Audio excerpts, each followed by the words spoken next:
Bugün sizlerle adını belki de hiç duymadığınız ama çalışmalarıyla bugün bildiğimiz tıbbın temellerini atan öncü bir ismin inanılmaz hikayesine dalıyoruz.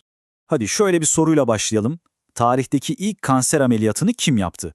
Eğer aklınıza hemen modern cerrahlar geliyorsa durun, çünkü sizi 1000 yıl öncesine götürecek bir cevapla şaşırtmak üzereyim.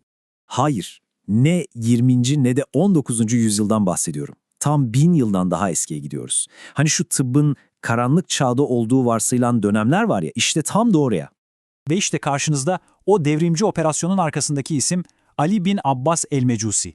Kendisi 10. yüzyılda yaşamış bir İranlı hekim ve Batı'da da onu Hali Abbas olarak tanıyacaklardı. Peki, kimdi bu dahi? Onu kim yetiştirdi? Nasıl bir dünyada yaşadı? Hadi gelin, hep birlikte İran'ın o meşhur altın çağına bir yolculuk yapalım. Ali bin Abbas, 10. yüzyıl İran'ının o entelektüel açıdan en canlı merkezlerinden birinde yetişti ve çok geçmeden çağının en saygın hekimlerinden biri haline geldi. Bakın, ilginç bir detay daha var. Ailesi Zerdüşt kökenliydi ama o, bilime olan tutkusunu İslami bir adanmışlıkla birleştiren inançlı bir Müslümandı. Ama tabii ki dehası tek başına yeterli değildi. Onu farklı kılan şeylerden biri de aldığı destekti. Bilim insanlarını koruyup kollayan Emir Adudu Devle'nin himayesindeydi. Bu sayede düşünsenize Şiraz ve Bağdat'ta o dönemin en büyük hastanelerinde çalışma ve eşsiz kaynaklara ulaşma imkanı buldu. Bu o dönem için gerçekten inanılmaz bir ayrıcalıktı. Ama Ali bin Abbas'ı sadece büyük bir doktor olarak tanımlamak ona haksızlık olur. O, aynı zamanda kendisinden önceki devlere, yani tıp tarihinin en büyük isimlerine bile meydan okumaktan çekinmeyen gerçek bir devrimciydi. Mesela o dönemde adeta dokunulmaz kabul edilen, sözü kanun sayılan Hipokrat gibi antik otoritelerin öğretilerini sırf kendi gözlemlerine dayanarak doğrudan sorgulamaktan hiç çekinmedi. Şimdi bir düşünün, tam 1000 yıl boyunca bütün tıp dünyası Hipokrat'ın teorisine inanmış ve bebeğin doğum sırasında kendi çabasıyla rahimden çıktığını düşünmüştü. Ta ki Ali bin Abbas çıkıp basit ama devrimci bir gözlemle bu inanışı yerle bir edene kadar. O asıl gerçeği ortaya koydu. Doğumu sağlayan şey bebeğin çabası falan değil, rahmin o inanılmaz güçlü kasılmalarıydı. Peki, tüm bu devrimci fikirlerini nerede topladı? Elbette tıp tarihini baştan yazacak anıtsal bir eserde, Kraliyet kitabında. Bu başyapıtını hamisine, yani emire adadığı için ona Kraliyet Kitabı adını verdi. Amacı aslında çok basitti ama bir o kadar da iddialıydı.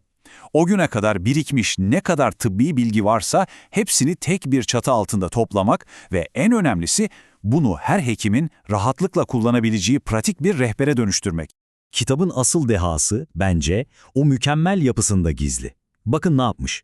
Kitabı net bir şekilde ikiye ayırmış. Bir yanda tıp teorisi, diğer yanda pratik uygulamalar. Bu sayede kendinden önceki eserlerden çok daha düzenli, sonrakilerden de çok daha kullanışlı bir kaynak ortaya çıkmış. Yani sahadaki bir hekim için resmen paha biçilmez bir hazine. Ve bu kitabın sayfaları arasında gerçekten de tıp tarihinde bir ilke imza atıyor. Atar damarları, toplar damarlara bağlayan o incecik damar ağını, yani bugün kılcal damar sistemi dediğimiz yapının varlığını ilk kez o teorize ediyor.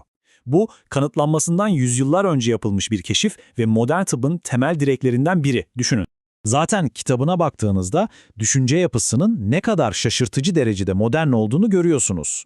Yani hekim-hasta ilişkisine verdiği önemden tutun da zihin-beden bağlantısına, hatta ilaçlardan bile önce doğru beslenmenin ne kadar kritik olduğuna kadar kendi çağından yüzyıllar ötesinde konulara değiniyor resmen. Ve tabii ki bu kitap sadece bir başyapıt olmakla kalmadı.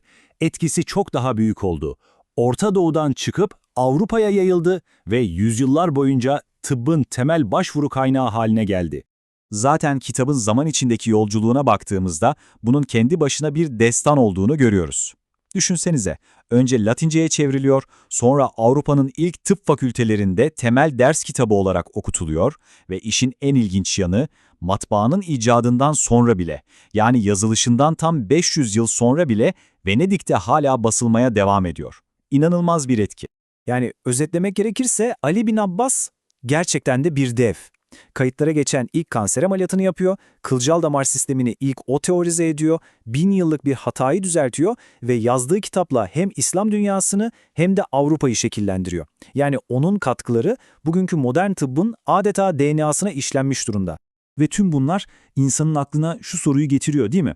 Eğer bu kadar önemli, bu kadar devasa bir figür bile tarihin tozlu sayfaları arasında neredeyse kaybolup gidebildiyse, acaba daha tanımadığımız, bilmediğimiz nice bilim öncüsü hikayesini yeniden keşfedileceği günü bekliyor.